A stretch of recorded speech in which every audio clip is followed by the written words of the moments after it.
नमस्कार प्यारे विद्यार्थियों, आप सभी 11वीं क्लास के बालक बालिकाएं ध्यान दें कि हमारा जो व्याकरण का पोर्शन चल रहा है, इसमें आपने देखा था कि जो व्यंजन का ही पार्ट चल रहा है। व्यंजन को हमने 3 भागों में बांटा था।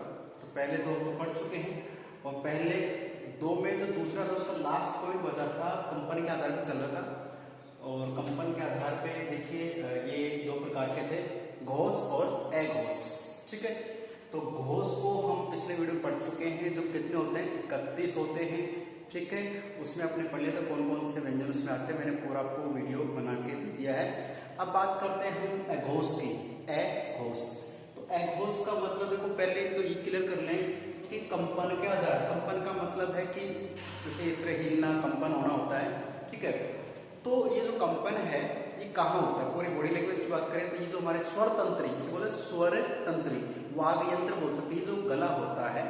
ठीक है, इसकी बात करते हैं। तो यहाँ पे देखिए कंपन के आधार पे 2 भागों में थे, घोष का जिसमें नाम सघोष है और फिर है अघोष। तो अघोष व्यंजन का देखिए, घोष का मतलब तो ये है कि जब उनको बोला जाएगा तो यहाँ पे हिलने की या कंपन की आवाज आएगी। ठीक है, महसूस होगा। और अघोष का मतलब बिल्कुल आवाज होनी है कि थोड़ा कम यानी कंपन होगा। ठीक है, आवाज तो लेकिन कंपन नहीं होगा। तो अब किसको पढ़ना है, अघोष को। इसमें कंपन नहीं होगा, कंपन होगा लेकिन से इतना नहीं होगा। बाद में फिर घोष और अघोष।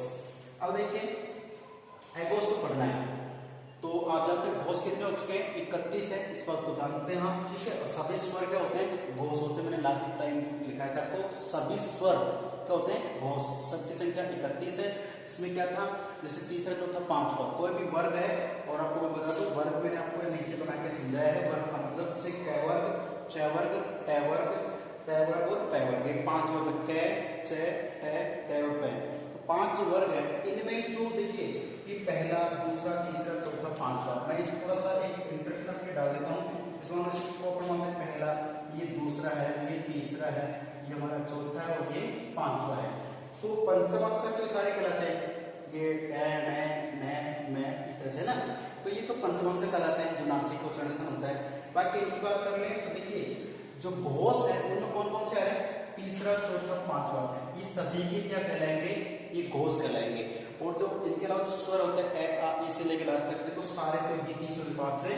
और सभी स्वर ये क्या थे कल, ये हमारे वीडियो में थे, ये घोष होते हैं। इनको बोलते समय स्वतंत्र कंपन ज्यादा होता है।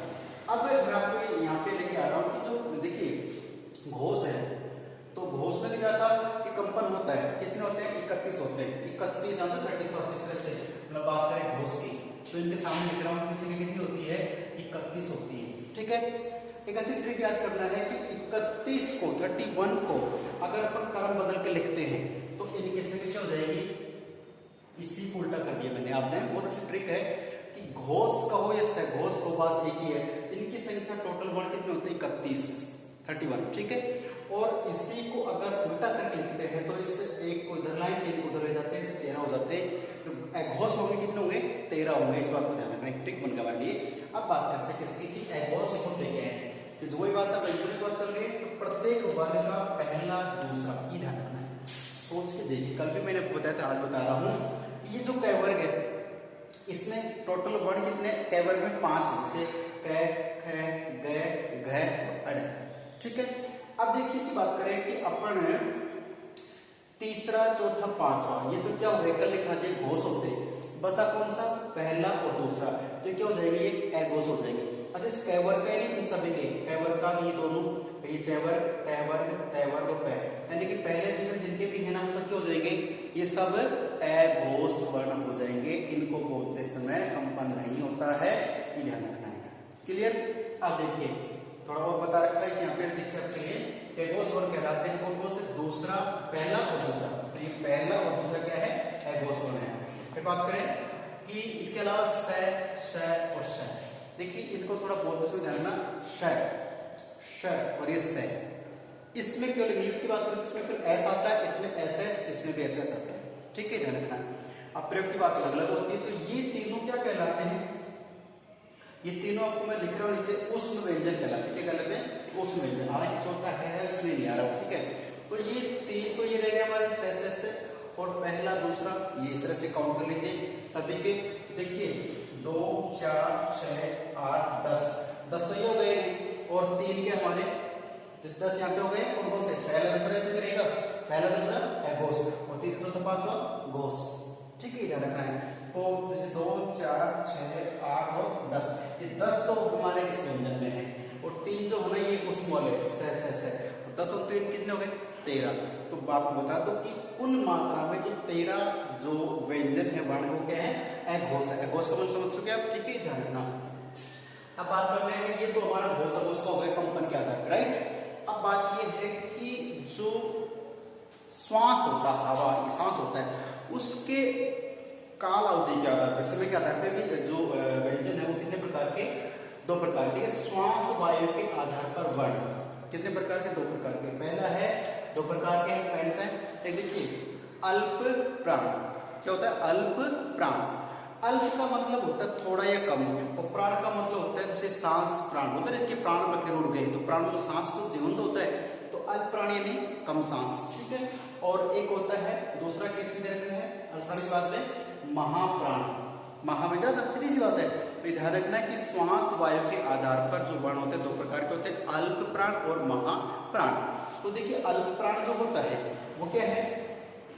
तो इसमें डेफिनेशन बता दी है कि अल्प प्राण में श्वास वायु का कम मात्रा में बाहर निकलना। जैसे हम बोलते किसी भी उच्चारण करेंगे इनका, तो सांस अगर कम लग रहा है, कम सांस में ही काम हो रहा है, तब तो क्या है? वो अल्प प्राण है। अब इसके अंतर्गत कौन कौन से आते हैं? देखो प्रत्येक वर्ग का पहला तीसरा पांचवा विषम संख्या है कि 1 3 5। कई बार होता है ना कि 1 3 5 मत करो, है ना, ऐसे। तो पहला तीसरा पांचवा जो वर्ण है वो क्या कहलाएगा? अल्प प्राण। इसके साथ में देखिए अंतस्थ व्यंजन जुड़े कौन से? ये रे ले वे, ये 4 जो होते हैं ये भी क्या होंगे? अल्प प्राण। और इसके बाद में जो सभी स्वर है ना हमने पिछले पढ़ दिए वो भी क्या होते हैं? अल्प प्राण। इसका मैटर अलग है, इसका अलग है। ठीक है, ध्यान रखना। प्राण महाप्राण की बात करें तो प्रश्न आता है कि अल्प प्राण क्या होते हैं? तो ये मतलब श्वास वायु के आधार पे व्यंजनों को बांटा गया, जो 2 प्रकार के हैं, अल्प प्राण महाप्राण। अल्प प्राण में वे व्यंजन जिनको बोलते समय श्वास की मात्रा कम लगती है अल्प प्राण कहलाते हैं। होते कौन कौन से? किसी भी वर्ग, ये वर्ग है कै वर्ग से लेकर पै वर्ग तक, तो किसी भी वर्ग का पहला तीसरा उपाधि 1 3 5 पे जो लिखा हुआ है, 1 3 और 5 में जो लिखा हुआ है वो अल्प प्राण है। तो ये 3 सब आ जाएंगे, इसमें 1 में सारे आ जाएंगे, 3 में सारे आ जाएंगे और इन 5 में भी सभी आ जाएंगे। ठीक है, इसके अलावा कौन से कहलाएंगे? इसके अलावा कहलाएंगे हमारे लिए जो उष्म व्यंजन है। कौन कौन से? ये देखिए उष्म में आपको दे रखा है, इसमें सॉरी अंतस्थ की बात कर रहे हैं, ये 40 के आ जाएंगे, ये क्या होंगे? अल्प प्राण होंगे।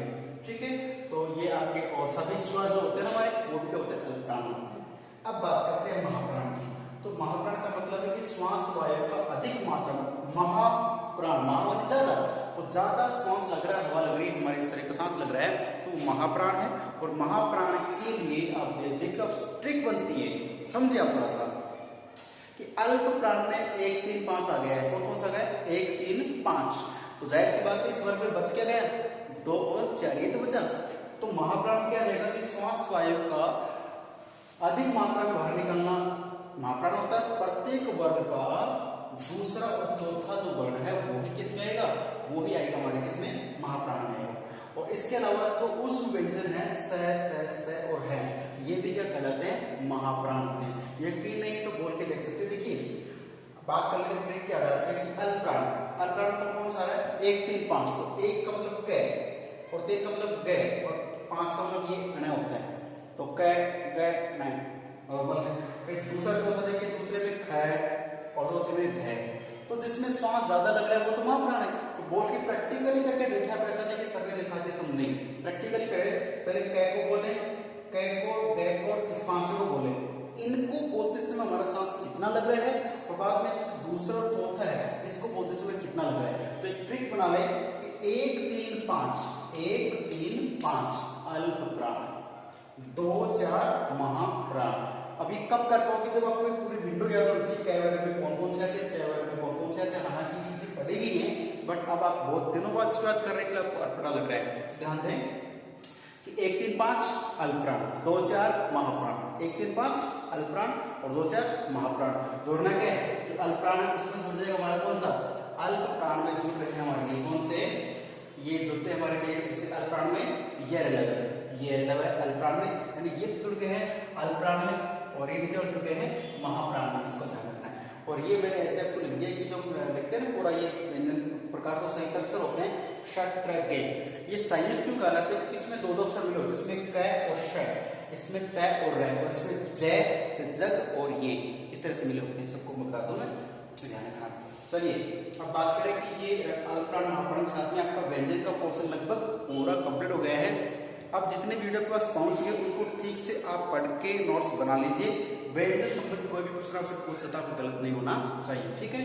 तो प्यारे छात्र छात्रों, आप 11वीं क्लास के विद्यार्थी हैं, आपके लिए बहुत इंपॉर्टेंट चीज़ है, इस कॉपी को ठीक से मेंटेन करें, होमवर्क समय पे चेक करवा दें, जिसने नहीं करवाया है वो अपने डेट्स देख ले कब कब उनकी डेट कॉपी है, तो उसके हिसाब से कॉपी चेक करवा दीजिए, ठीक है।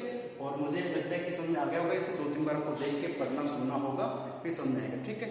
तो मिलते हैं फिर नेक्स्ट वीडियो में, तब तक के लिए नमस्कार, धन्यवाद।